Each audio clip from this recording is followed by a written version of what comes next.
Bismillahirrahmanirrahim. Assalamualaikum warahmatullahi wabarakatuh. Berjumpa lagi dengan saya, Mas Alfian Hidayat. Pada kesempatan kali ini, yaitu kesempatan yang sangat berbahagia sekali. Kenapa saya menyebutnya harus selalu berbahagia? Karena kita itu harus berbahagia selalu agar kita happy, pikiran kita enjoy, tenang ya teman-teman. Dan juga hidup ini tuh harus dibahagiakan, walaupun tidak ada yang membahagiakan, tapi kita harus berusaha untuk bahagia ya teman-teman, agar kita selalu sehat walafiat serta umur panjang. Oke, pada kesempatan kali ini, yaitu pada pagi hari ini, semoga teman-teman selalu dalam keadaan sehat walafiat, baik itu di waktu pagi, siang, dan malam, serta dimudahkan segala urusannya serta rezekinya ya teman-teman.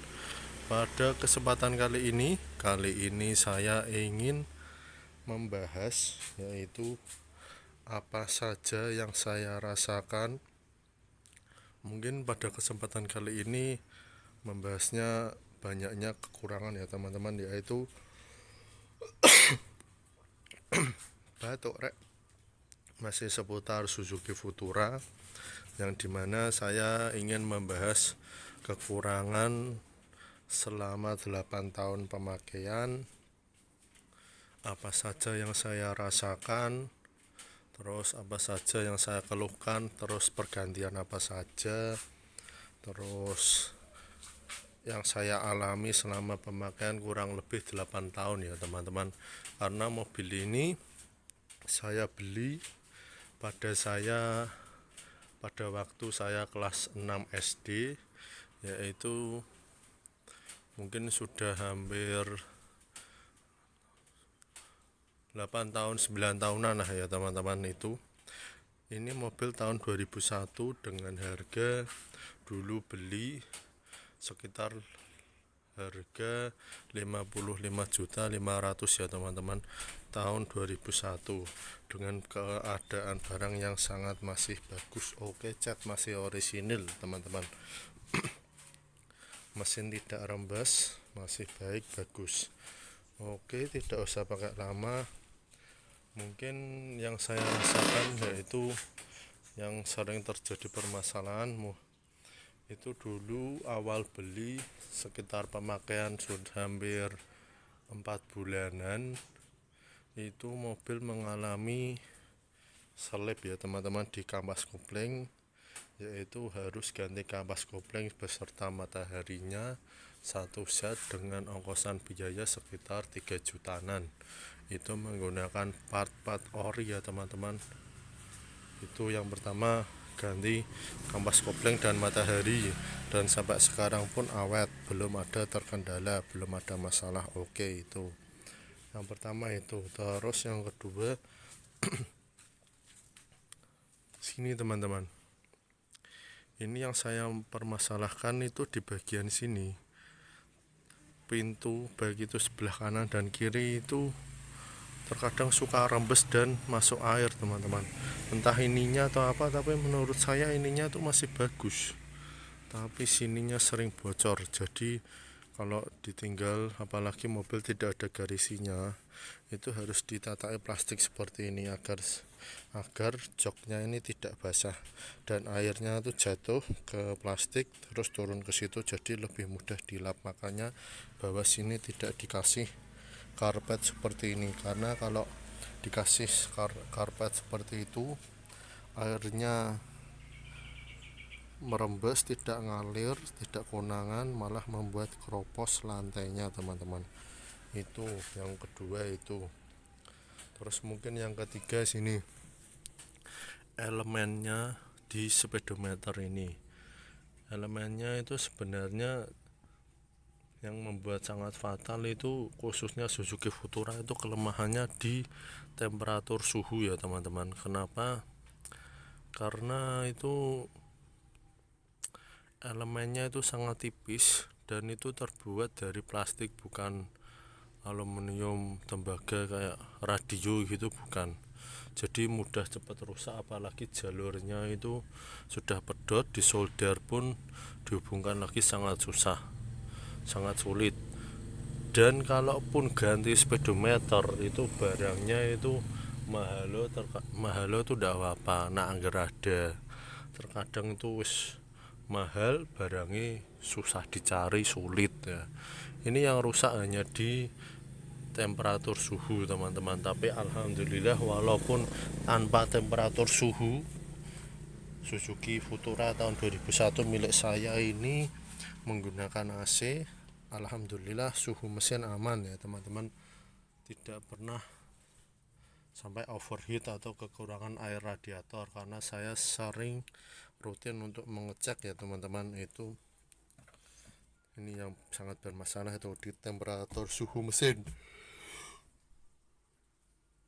Itu ini saya menyebutkan hal-hal yang sangat fatal ya teman-teman itu.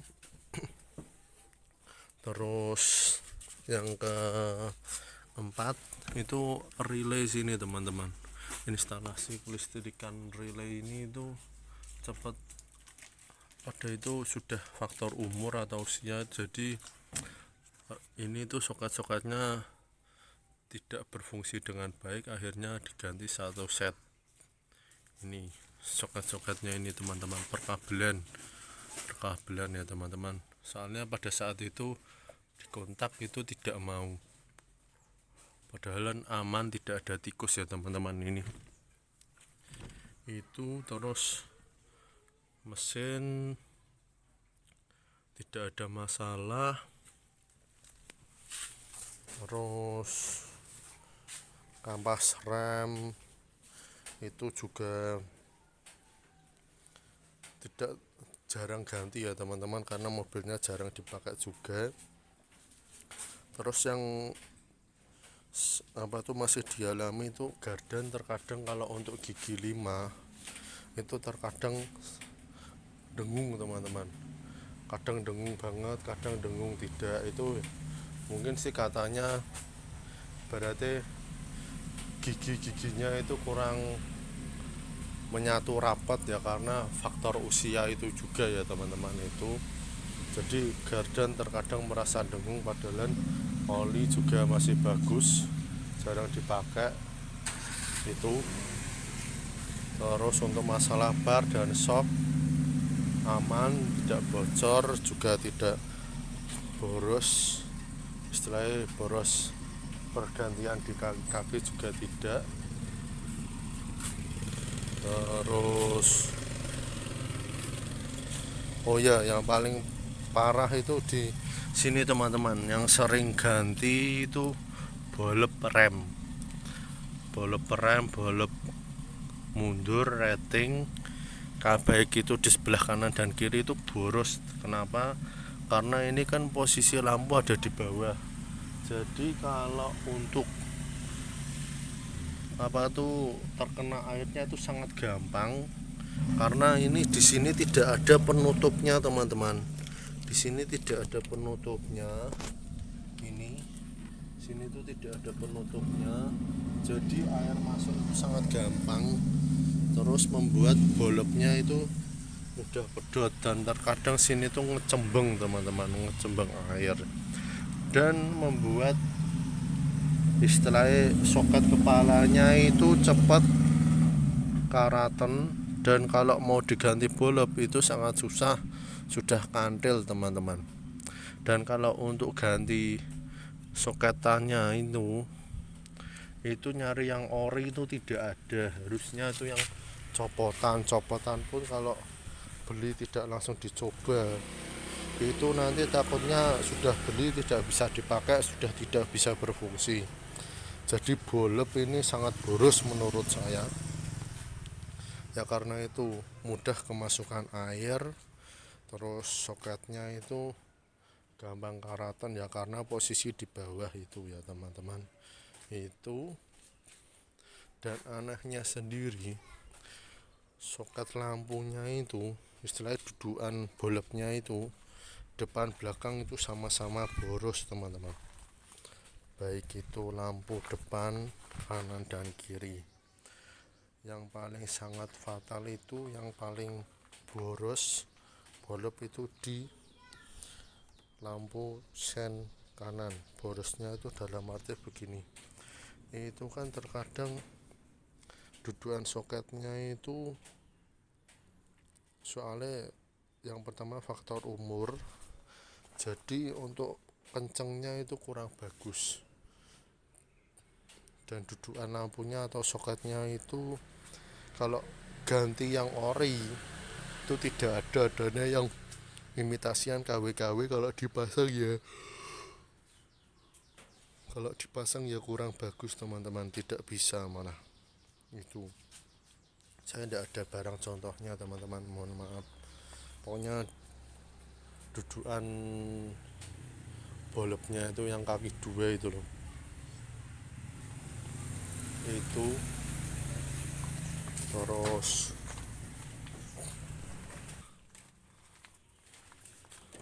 terus mungkin untuk dari interior tidak ada masalah ya teman-teman. Untuk interior tidak ada masalah, bagian dalam sini tidak keropos ya teman-teman, baik bagus. Sini juga bagus, dan lagi-lagi sebelah sini juga gampang bocor, gampang kemasukan air. Nah, terus makanya ini ada plastik, walaupun di sini sebenarnya rapat, tidak longgar, malah mudah kemasukan air. Itu terus untuk interior mungkin tidak ada masalah, tidak pernah rewel ya teman-teman. Untuk interiornya itu masih baik, bagus.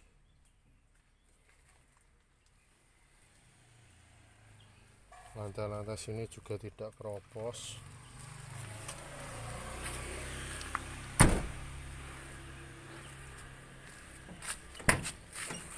Bagian belakang sini juga tidak ada permasalahan, tidak keropos ya teman-teman. Untuk plafonnya juga masih baik, bagus, utuh, tidak boleng-boleng atau bolong-bolong. Ini juga oke, mantap. Oke, terus kita menuju ke rotak ya teman-teman. Rotaknya rotak Suzuki Futura, yang dimana itu saya sudah pernah membuatkan video di konten saya sebelumnya ya teman-teman. Ini rotaknya ini ya teman-teman, ini rotaknya teman-teman, ini itu rotak Suzuki Futura. Itu rotaknya juga pernah bermasalah di video saya sebelumnya, nanti saya cantumkan di deskripsi. Terus yang membuat parah lagi itu dudukan akinya teman-teman. Dudukan akinya itu mudah keropos karena posisinya itu di sini, dan mudah terkena cipratan air dari selebor ban ya teman-teman, baik depan ataupun belakang. Jadi mudah keropos, harus sering dikontrol karena takutnya keropos tidak kewenangan ketika dibuat perjalanan, akinya tiba-tiba jatuh, itu kan sangat lucu ya teman-teman. Itu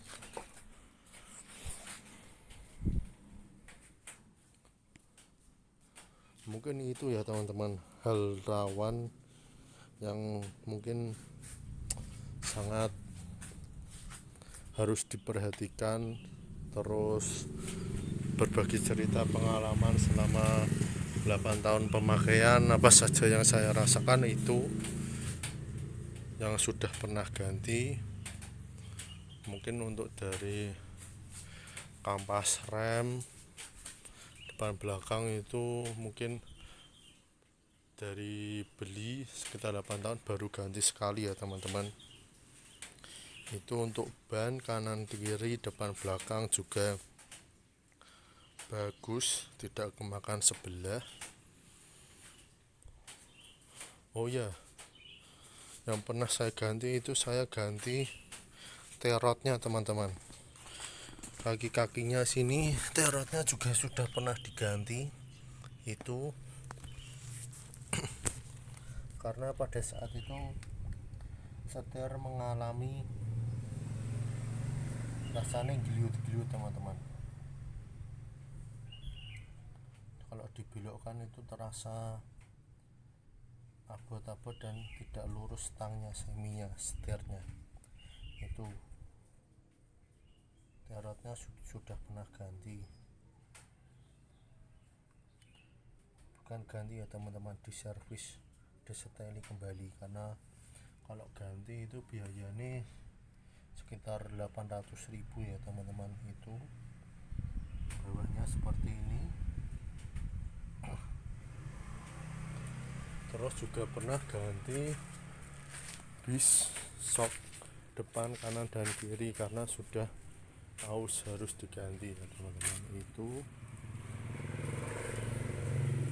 terus sini mau ngecat juga tidak ada uang karena ngecat gini tok dari sini sampai sana itu 1,5 juta teman-teman. Makanya dari itu kalau teman-teman ingin membeli mobil bekas itu yang paling dipastikan itu bodinya dulu harus bagus. Kenapa? Karena saya bilang begitu karena begini teman-teman, untuk sebuah mobil bekas kalau kita membeli dengan bodi atau mobil bodinya bagus itu kita PR-nya tidak terlalu banyak. Karena apa? Lebih baik dandan mesin ketimbang dandan bodi, karena jatuhnya lebih mahal dandan bodi ya teman-teman. Coba kita ibaratkan begini, semisal mobil kita beli dengan keadaan minusnya packing rembes, packingnya rembes hanya di beberapa bagian atau titik lah gitu, dibandingkan dengan mobil yang sininya dekok, terus dekoknya itu ada 5 lah, atau enggak terkadang ada keropos sedikit di bagian, mungkin bagian bodi kanan kiri atau apa. Itu kalau kita bandingkan kalkulasi untuk ngecat dengan kalkulasi ganti packing, itu lebih mahal ganti cat teman-teman. Karena apa? Kalau untuk cat itu kan jasa, ibaratnya melentung sidik narik kuwi 300.000 teman-teman. Dan anggar packing kan jelas, packing itu kan jelas karena untuk mesin itu ada kelasnya, kelas murah, kelas sedang, kelas baik, kelas tinggi. Dan untuk jasanya juga otomatis relatif dibuat sama. Jasa bongkar mesin sekian sampai sekian. Itu semua bengkel itu rata-rata hampir sama untuk jasa mesin. Tetapi berbeda kalau untuk jasa ngecat. Di bengkel A sekian 500.000, bengkel B 1 juta, bengkel C 1.500.000. Berbeda-beda kalau untuk bengkel cat. Tapi kalau untuk bengkel mesin itu hampir sama. Makanya dari itu mungkin pedagang-pedagang mobil itu lebih baik cari mobil yang bodinya baik, bagus, utuh ketimbang mesinnya yang kurang baik. Karena lebih baik dandan mesin yang istilahnya harga spare part atau suku cadangnya itu pasti dan paten, tidak berubah-ubah. Beda dengan mobil yang berbeda ya teman-teman, berbeda dengan mobil yang keadaannya mesinnya buruk. Kalau mesin kan itu otomatis kalau rusaknya itu kan hanya di bagian beberapa ya teman-teman. Kalau bodi itu kan takutnya terkadang garapannya kurang baik, bagus, beberapa bulan kemudian catnya ngelotok dan lain-lainnya. Makanya dari itu kalau mesin itu kan kalau sudah dibongkar jadi naiknya tidak wak-wakan, aman, beres, bisa tahan lama. Lah kalau cat bodi itu kan mungkin bisa bertahan berapa lama. Kalau garapannya memang kurang bagus banget itu kan paling 6 bulan, terkadang sudah mulai melotok dan nerata ya teman-teman. Semisal ini ngelengkung gini, ini ngelengkung tidak cukup 100.000 teman-teman, ini minimal 350 ini, padahal mau narik ini tok, kesannya sepele, padahal dandan bodi itu sebenarnya lebih mahal daripada dandan mesin. Ini semisal kita kasih contoh, ini dandan bumper ini seperti ini dengan kondisi seperti ini, terus dengan keadaan seperti ini, terus dengan bumper depan ya teman-teman, dengan keadaan bumper seperti ini bumper depan ini ya. Kalau semisal saya mau ngecat bumper depan belakang sama ini, itu paling 5 juta aja belum karuan mau loh teman-teman. 5 juta itu belum karuan mau. Lebih baik kalau ngecat itu mendingan seluruh bodi full digebyur bareng, lebih baik yang mahal sekalian. Karena apa? Kalau belendang-belendang seperti itu 5 juta aja belum karuan mau. Terus jaminan garapannya itu bisa bertahan berapa lama itu juga belum tentu ya teman-teman, karena kualitas tangan juga menentukan, terus kualitas cat.